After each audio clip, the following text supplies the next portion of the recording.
plan was for us to live as modern-day nomads in South America, a new country every 3 months. Alexandra all over and me were planning to get a residency in Paraguay. It was a lot of work and cost us a lot of money to get all the necessary documents. But now we were stuck. Paraguay was still on lockdown and didn't let any foreigners in. We just had another 5 months before our documents would expire. We were debating all the different options. What if the European Union wouldn't let us leave? Well, we could still go to southern Spain or Portugal. We heard from online sources that things weren't as bad there at that time. Also, the weather was generally warm, even in this coming winter. And for sure, we wanted to avoid spending another cold winter while enduring unreasonable governmental oppressions. But still, inside of the European Union meant they could still do with us as they pleased, and no resistance from the people was to be expected here. Our other options was to buy ourselves a sailboat or be hired as part of a crew in the Mediterranean and then sail it across the ocean to the Caribbean. Through my friend Gerald from Germany, I heard about Christoph Heuermann. He's the founder of Staatenlos.ch, and just like me, he coaches people online. His expertise is in helping people all around the world in emigrating from their countries and living as perpetual travelers or expats. His business had an increased success with the newly arriving restrictions on freedom. He bought a catamaran in Croatia, got himself a crew together, and online published his life journey with the boat to Brazil. That was very inspiring and likely an option for us. However, the main goal was still to take a plane across the Atlantic Ocean and fly directly to Paraguay to get our residency. As an alternative though, we could fly to another country in the same directions. The United States was still closed for Europeans, but Mexico was still open and mostly free of restrictions. That's why my friend Kim was on his way to Mexico City at that moment.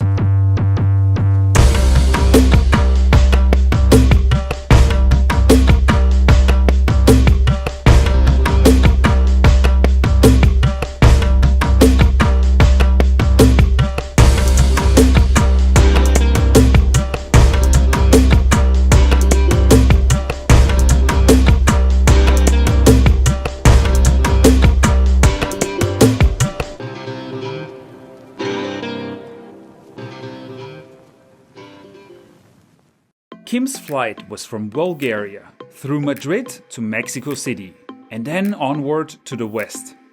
We were in contact with him throughout the whole journey. What happened next was going to change the course of our travels. Kim did not just arrive in Mexico without any problems. He said it was one of the smoothest journeys he had ever had in his life. The airports were empty and the people were calm and no one was stressed. He had a smooth transit and was already enjoying the beach on the west coast of Mexico. With the 1st of September, we had no news out of Paraguay.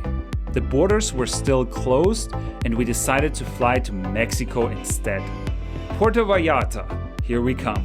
We booked the flight and would fly a week later.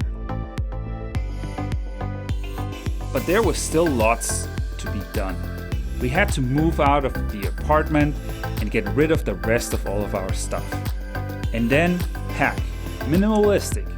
But how minimal can one be when moving your whole life to a new continent? How much is too much or too little? When I was traveling in Central America for half a year, all I had fit into a carry-on backpack. It was a convenient way to travel and it worked. But back then, I had my other things stored in the United States and in Europe. This time around, there was very little I still owned, but we decided we would both bring a check-in suitcase additional to our carry-on backpack. This way we had enough space to have clothes for cold and warm weather in South America and be equipped with our videography gear and our iPads. We decided against laptops and would do all our video editing with our iPads. I've been a long-time iPad user and know my way around. Almost anything can be done with an iPad, especially since the new iteration of iPadOS. In combination with external hard drives and SSDs, it kinda works out. To get more information on minimalistic living, check out my other YouTube videos on that topic or my online course, Have Your Adventure, Tools and Routines. As for my dear Honda Varadero, I was able to negotiate a deal with a guy who was specializing on selling cars and motorcycles to private people. He already helped me with the sale of Panda, and with a bit of commission, he would take the motorcycle into his garage and show it to interested prospects. So just a day before the flight, I had to bring the bike to a place outside of Vienna and take the train back to our temporary apartment. Alexander was already waiting there for me.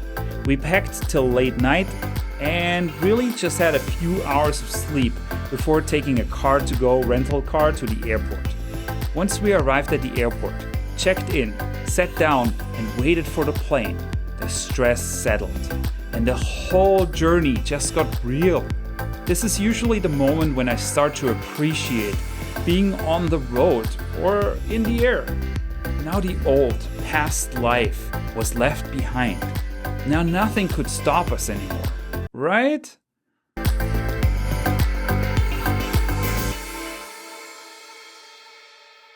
Our flight was going from Vienna to Amsterdam and then to Mexico City.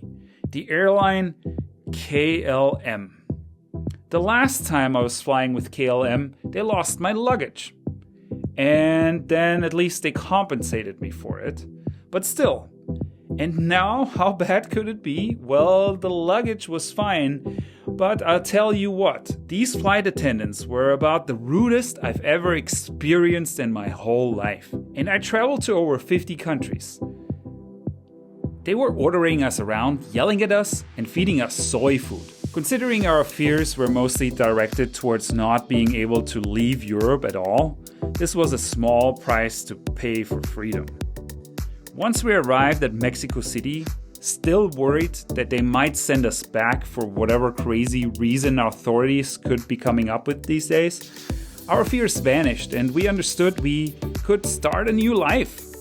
Mexican officials greeted us with happy faces or disinterest, both of which was better than what KLM does to their people.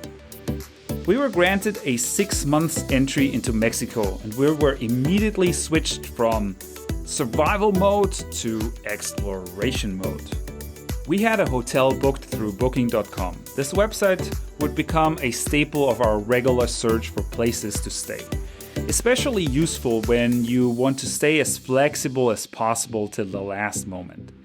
It's been a regular procedure for us to just start looking for a place to stay overnight like half an hour or less before actually checking in.